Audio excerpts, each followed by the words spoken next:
Jackie Alemany covers Congress, The Washington Post. She's one of the reporters on that breaking news of the expanded DOJ investigation. We gave a little snippet of your reporting, Jackie, but if you can fill us in on more, what have you learned?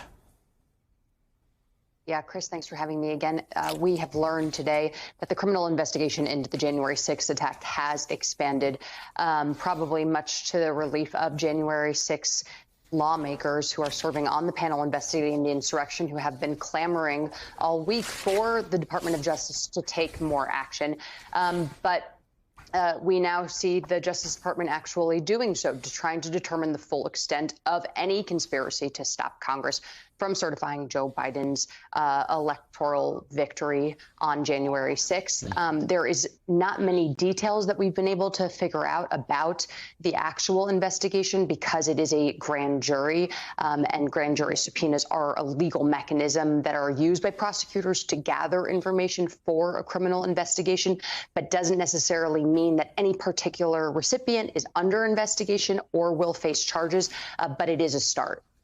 Yeah, you're right that the development shows the degree to which the Justice Department investigation, which already involves more defendants than any other criminal prosecution in the nation's history, has moved further beyond the storming of the Capitol to examine events preceding the attack. And just to sort of take a step back and elaborate, right, we've got, I think, last count 722, somewhere in that ballpark of defendants, right? These are people that were directly, involved in actually invading the Capitol.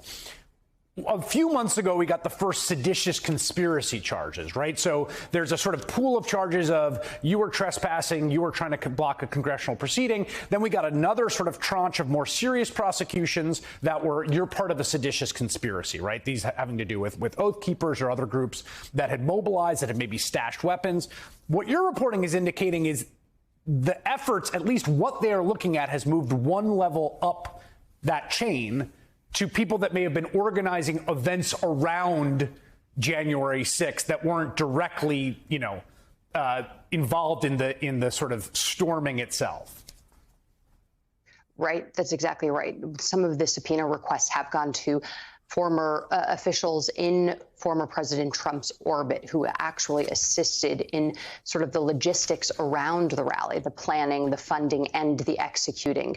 And this is aligned with the strategy the Justice Department has said that they were going to take all along, starting from the bottom up, moving their way up to people closer and closer to the former president.